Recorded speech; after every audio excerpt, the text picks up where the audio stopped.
So great weather for fireworks here. Right, and it's going to be cooling down, right? We have been in a mild day, but those temperatures are starting their plunge. Cold front working its way through the state as we speak.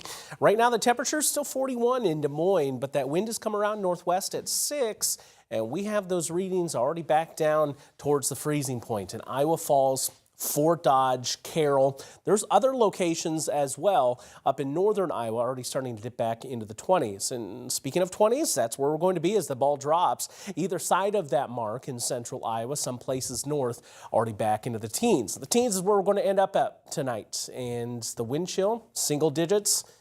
In northern Iowa, it's going to be the coldest, where we're going to find that the impact of this front hitting earlier will make the big difference. A little puff of a breeze, too, as this one slides through. It doesn't last long. We'll be back to manageable conditions by tomorrow morning. Those first few hours, though, a little bit colder than what we've seen here this afternoon. A little bank of clouds along with this. Snow earlier in the day in the Mississippi River Valley, southeastern Minnesota getting in on that, but a dry one here for tonight. Wind chills back in the single digits, air temperatures teens, and there may even be some single digits way up in northern Iowa.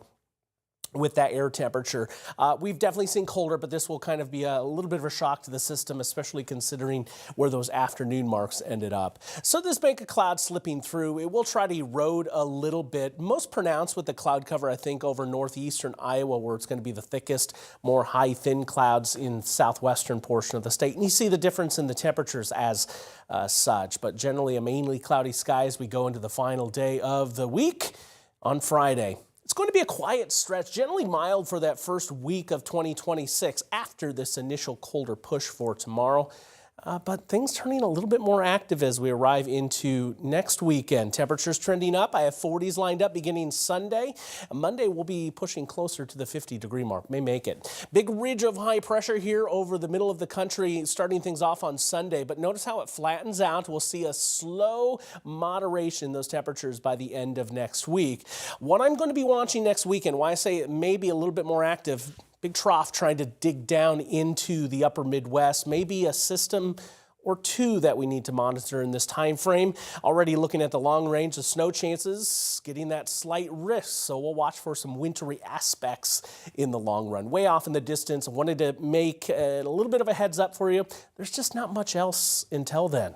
14 degrees tonight is our overnight low, and then 28 for your Thursday. Temperatures in southwestern Iowa still may make a bit of a run up into the 30s.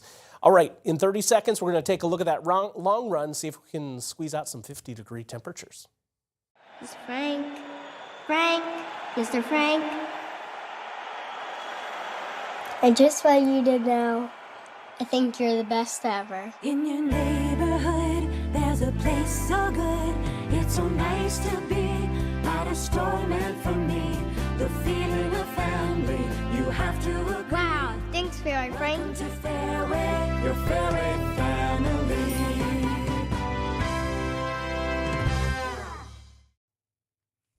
All right, I'm going to hold short of reaching 50 degrees for now. Will be a generally quiet stretch. We'll have to watch the sunshine, the cloud variables, see if we can squeak it out. Trending a little colder towards next weekend, as I mentioned. We'll watch for a dash of some showers way out towards next Thursday, but it'd be the weekend to watch for possible snowy impacts 10 days out. Can't draw too much at this point. We're looking at the overall pattern and how it's evolving, and that's the signal we're seeing at this point. We'll continue to track it as we move through these first few days of 2026.